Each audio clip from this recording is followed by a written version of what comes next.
Every spring, the same transaction happens at garden centers across America. Gardeners who spent real money on colorful annuals the previous season, petunias, impatiens, marigolds, zinnias, return to spend the same real money on the same colorful annuals again.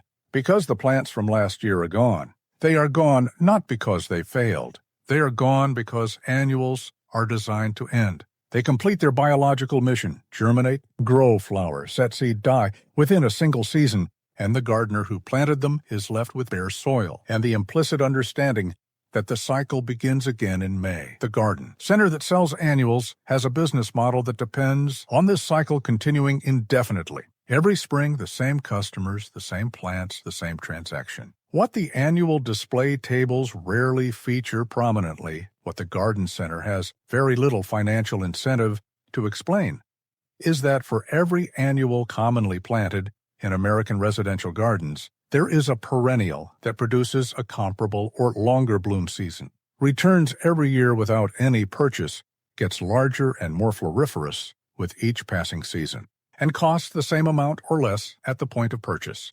One time, the perennial that is purchased this spring is still in the same location producing flowers in 10 years, having cost nothing since the original purchase. 13 perennials are on this list. Every one of them blooms for at least as long as the annual it replaces, and most of them bloom longer. Every one of them is available at garden centers across America right now, and stay until the very end, because the 13th perennial on this list is the one that most Americans have been replacing every single spring for decades without knowing that a permanent version of the same plant exists, grows easily, blooms continuously, and costs the same as what they have been buying annually. That information is coming. Make sure to be here for it. Plant 1.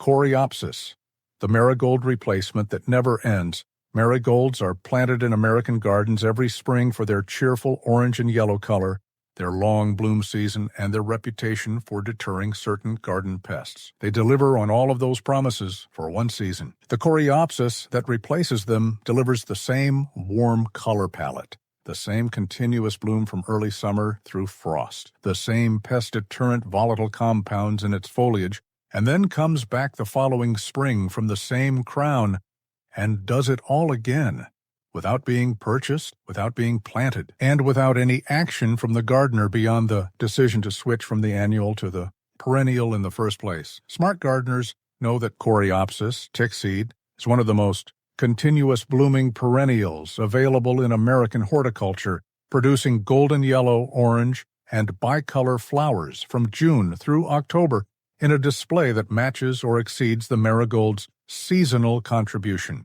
The varieties available at American garden centers include Moonbeam in soft pale yellow, Zagreb in vivid gold, and the newer Lil Bang series in hot pinks and bicolors.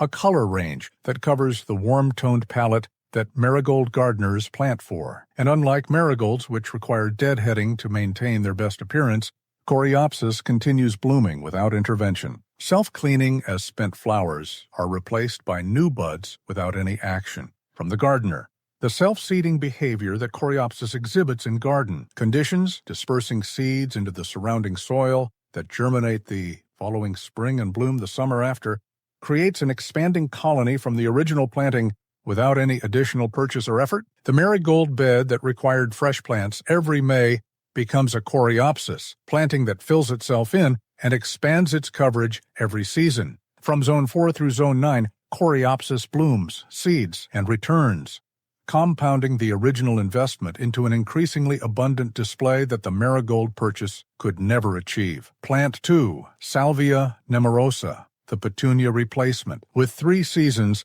petunias are the summer annual that most Americans picture when they think of container or bed color. Those tumbling, cheerful, continuously blooming flowers in every shade, from white through every pink and purple to deep red. They deliver color reliably through the season, and for the container gardener, they remain difficult to replace entirely. But in garden beds, where petunias are planted as border flowers and then dead-headed weekly and replaced when they stretch and flop in midsummer, in garden beds. The case for Salvia nemorosa versus petunias is not Grossepaint or Salvia nemorosa produces upright spikes of deep blue-violet flower from late spring through summer in a color that petunias cannot match. that specific saturated blue-violet that is among the rarest and most useful colors in the garden. After the first bloom flush, a light cutback triggers a second wave of flowers in midsummer, and often a third in early fall. 3 distinct periods of blue-violet bloom from a plant that returns every year, asks for sun and reasonable drainage, and then produces that extraordinary color display without any of the weekly deadheading. The midsummer replacement, or the annual purchase that petunias require. The May Night, Caradonna, and East Friesland cultivars are the selections that deliver this performance most reliably across American garden conditions, from Zone 4 through Zone 8. Plant 3, Echinacea, the zinnia replacement that feeds. Wildlife zinnias are the summer annual that experienced gardeners defend most vigorously, and the defense is not wrong. The color range, the cut flower quality, and the butterfly attraction that zinnias provide are genuinely excellent. But in the perennial border, where the goal is a planting that builds in beauty over time, rather than one that starts over every spring, Echinacea produces a comparable midsummer display of vivid color and extraordinary butterfly attraction from a plant that simultaneously builds a root system that comes back more productive every year. The pink-purple flowers of Echinacea purpurea and the warm yellows and oranges of modern hybrid cultivars provide the saturated summer color that zinnias deliver from July through September, while the orange cone centers that glow in afternoon light, and the seed heads that feed goldfinches through winter add dimensions of seasonal interest and wildlife value that zinnias, as annuals with no winter presence, cannot provide. A mature Echinacea colony in full August bloom, covered in butterflies, requiring 0 replanting and 0 additional purchase since the original installation, is a garden feature that a zinnia bed, however beautiful, simply cannot approach in long-term value. Plant 4, Rudbeckia. The Cosmos replacement that multiplies. Cosmos is the tall, airy summer annual that produces cheerful pink, white, and crimson flowers on fine-textured stems from July through October with minimal care. No deadheading, no staking in most conditions, virtually no maintenance. The case for Cosmos is real, but Cosmos is an annual that requires replanting every spring, either from seed sown in May or from transplants purchased at the garden center. Rudbeckia fulgida. Black-eyed. Susan produces the same continuous late summer and fall bloom from golden yellow flowers on plants that go into the ground once and come back every year with increasing abundance. The colony that Rudbeckia builds through rhizome, spread, and self-seeding fills the garden with that warm golden color through the second half of the season without any replanting or additional purchase. The wildlife contribution extends through winter when the seed heads standing through cold months feed goldfinches and provide habitat for overwintering beneficial insects. A Rudbeckia planting in its 3rd or 4th season, dense, self-spreading, wildlife-supporting, represents an accumulation of value that the annual Cosmos purchase restarts from 0 every spring. Plant 5, Catmint. The annual lobelia replacement with twice the season. Annual lobelia produces a blue-purple edging color in a neat, compact form from late spring through summer. In zones 7 and above, it declines in summer heat. In all zones, it ends with the first frost and needs to be purchased and replanted the following spring. Catmint, Nepeta X Fascini, produces a comparable blue-purple edging contribution from a plant that returns every year. Handles drought and heat with indifference, blooms twice per season after a simple cutback following the first flush, and grows larger and more floriferous with each passing season. The Walker's Low cultivar that is most widely available in American retail reaches 18 to 24 inches in height and 24 to 36 inches in spread in mature specimens, significantly more generous than the lobelia it replaces, and produces a mounding silver gray and lavender blue combination that reads as sophisticated and designed in a way that annual lobelia edging, however charming, does not quite achieve. The nepetalactone in catmint foliage provides the mosquito deterrence that makes the path edge placement that works best for catmint's aromatic contribution, also the most effective placement for enjoying the outdoor space around it. From Zone 3 through Zone 8, catmint blooms, rests briefly, and blooms again. For free every season, getting better every year. Here is the moment in this video to say something directly to the gardeners who have been making the annual spring purchase for years. The trip to the garden center in May, the flat of annuals, the planting, the summer maintenance, the fall removal, and who have assumed that this is simply what gardening requires. It is not what gardening requires. It is what annual gardening requires. The perennial garden that is built deliberately over several seasons replaces that recurring cycle with a recurring reward. The same beds, the same investment of soil and planting time, producing a larger and more beautiful display every year without the annual purchase. Drop a U.S. state or hardiness zone in the comments right now. Because gardeners in the same region making the same transition from annuals to perennials are reading those comments. Plant 6, penstemon, the snapdragon replacement that feeds hummingbirds snapdragons, are the cool season annual that produces the most architectural vertical interest of any commonly available annual. Those tall spikes covered in distinctive, hinged blooms appearing in spring, in the full color range from white through every shade of pink, red, orange, and yellow. But snapdragons are cool season plants that collapse in summer heat, leaving the garden without their vertical contribution through the hottest months. Penstemon, beard tongue, replaces the vertical flower spike contribution of snapdragons with tubular blooms in red, pink, purple, and white that bloom from late spring through summer, in heat that ends the snapdragon season, while simultaneously attracting hummingbirds with an efficiency that makes a penstemon planting one of the most reliably active wildlife destinations in the summer garden. The ornamental foliage of the most striking penstemon cultivars adds a year-round contribution that snapdragons never provide. Husker Red, the most widely available cultivar in American retail, produces dark burgundy red foliage that provides ornamental value from the moment it emerges in spring through the season's end, making it a garden plant that earns its space through 12 months rather than the 6 to 8 weeks that snapdragons occupy. From Zone 3 through Zone 8, penstemon returns every spring with increasing vigor, producing more flower spikes and more hummingbird activity than the previous season. Plant 7, dianthus, the annual impatiens. Replacement for sun annual impatiens is the default shade flower for millions of American gardeners. Reliable, colorful, and genuinely useful in the difficult shaded positions where most flowering plants refuse to grow. But in sunny locations where impatiens cannot grow at all, the same replacement logic applies. Annual flowers that require replanting every spring versus perennial flowers that return indefinitely. Dianthus, the perennial pinks, produces fragrant, clove-scented flowers in pink, red, white, and bicolor from late spring through summer in full sun conditions, from a plant that returns every year and spreads steadily to fill its allotted space. Without any division effort, the fragrance that distinguishes dianthus from most summer perennials, that distinctive spice-sweet scent that most people describe as clove-like, is the quality that most clearly communicates to anyone encountering it that the gardener who planted it knew exactly what they were choosing. The old-fashioned pinks, Dianthus plumarius varieties, produce fragrance intensity that modern varieties rarely match, and they have been cultivated in American gardens for generations precisely because the combination of fragrant bloom, neat compact habit, and reliable perennial performance makes them worth returning to year after year. From Zone 3 through Zone 9, dianthus blooms, spreads, and comes back without being purchased again.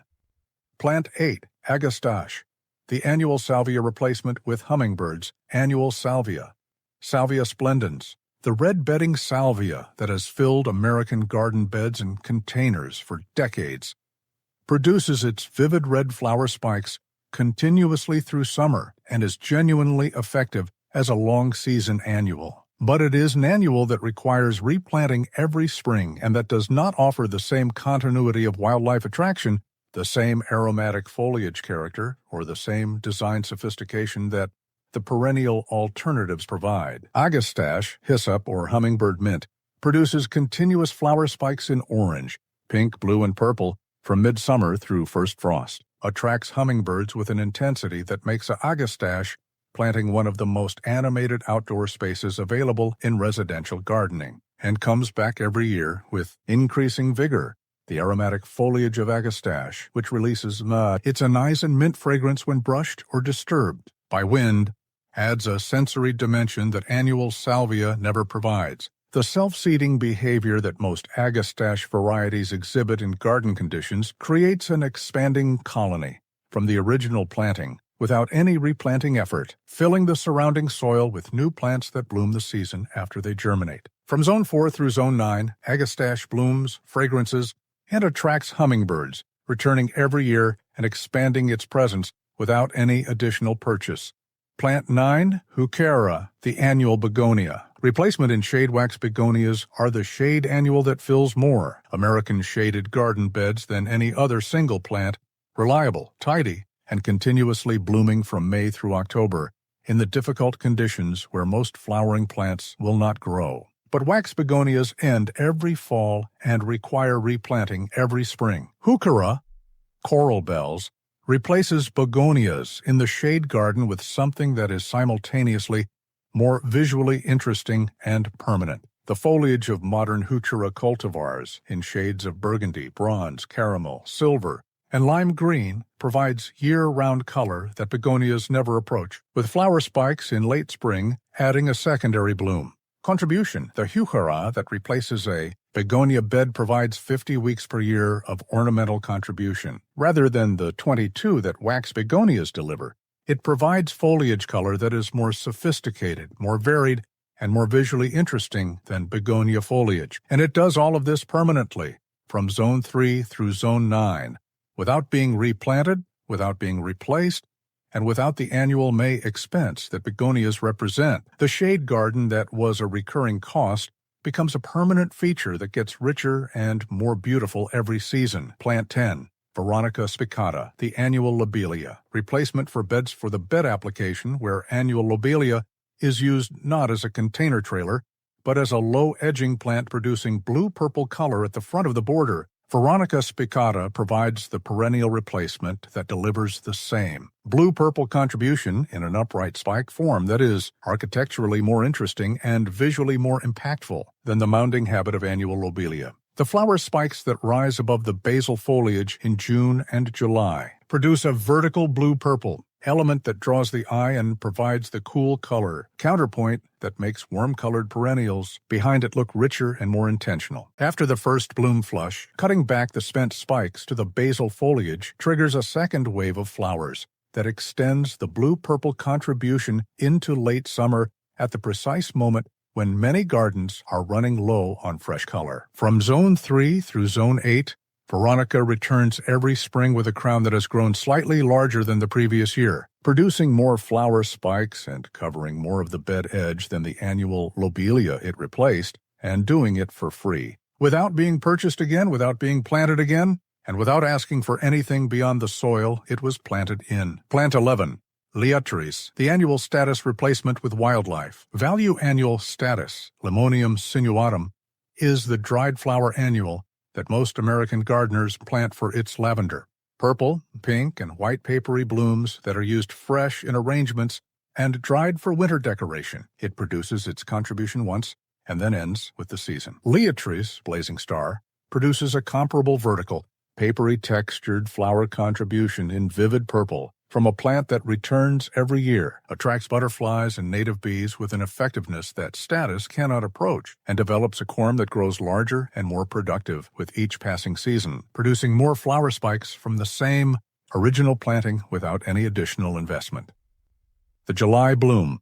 Timing of Liatris fills the specific gap between the spring perennials and the late summer performers that most American gardens experience as a lull in color. In the weeks when the spring flowers have finished and the Rudbeckia and Echinacea have not yet peaked, Liatris produces its tall purple spires with the confidence of a plant that has been waiting all season for this moment. From Zone 3 through Zone 9, Liatris blooms in July, feeds butterflies, and comes back the following season from a corm that is larger than the previous years.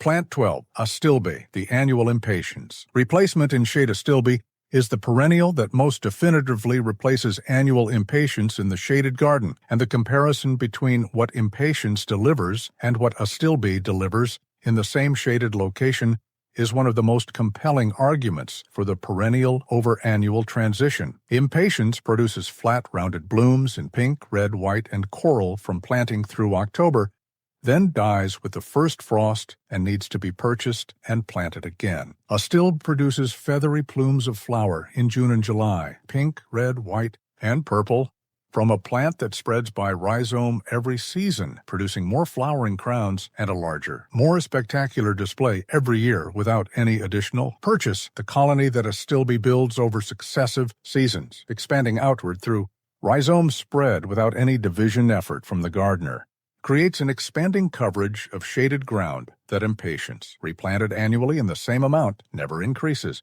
A bed that begins with 6 stilbe plants becomes 12, becomes 20, filling the shaded space with feathery summer color that is more sophisticated, more architecturally interesting, and more wildlife supportive than anything impatiens provides, and doing it for the cost of the original 6 plants. One time, permanently, plant 13, the one most Americans have been buying every year for decades, hardy geranium, the pelargonium replacement that comes back forever. This is the plant that was promised at the beginning of this video, the one that most Americans have been replacing every spring for decades. Not because there is no perennial version of what they are buying, because the perennial version shares a common name with the annual, is shelved in a different section of the garden center, and has never been presented to most American gardeners as the alternative that makes the annual purchase unnecessary. The annual geranium, pelargonium, the tender annual that fills American front porch containers and window boxes every summer, is one of the best-selling plants in American horticulture. The round clusters of red, pink, white salmon, and coral flowers that sit above the rounded, distinctively scented leaves have been filling American summer gardens since before most of the gardeners buying them were born. And every fall, every single one of those plants is discarded because pelargonium cannot survive frost. And every spring, every single one of those gardeners buys them again. Hardy geranium, geranium species, and cultivars. The true cranesbill is a completely different plant that shares only a common name with pelargonium. It is perennial, cold-hardy across most of the continental United States and produces saucer-shaped flowers in clear pinks, lilacs, deep purples, and white from May through October, with reblooming cultivars that produce 2 or 3 distinct flush periods through the season. Roseanne, the hardy geranium cultivar that has won more awards than any other in its category, produces violet-blue flowers continuously from late spring through the first frost, sprawling gracefully over bed edges and through the legs of roses and shrubs, covering ground with a carpet of color that requires 0 deadheading, 0 staking, 0 supplemental watering once established, and 0 purchasing after the first season. It is hardy from Zone 4 through Zone 8. It returns every spring with a crown larger than the previous year, and it fills more space with more flowers every season without being asked. The gardener who discovers Roseanne and plants it where pelargonium has been going every spring does not go back to buying pelargonium. The discovery feels, to most gardeners who make it, less like finding a new plant and more like finding out that the thing they have been doing every spring for years did not need to happen, that the money spent, the planting effort, the fall removal, all of it was the recurring cost of not knowing that a permanent version of the same garden contribution was available the whole time for the same price, in the same garden center in a different section. 13 perennials, 13 one-time purchases that end 13 recurring annual expenses. Every one of them blooms as long or longer than the annual it replaces. Every one of them comes back. Every one of them gets better. The garden center will still be there next May with its display tables of annuals. The gardeners who watch this video will walk past those tables to the perennial section, and they will be making that walk for the last time as customers and the first time as investors. If this video helped, hit subscribe to join this gardening community and watch the next video on screen to keep building the garden that never has to start over.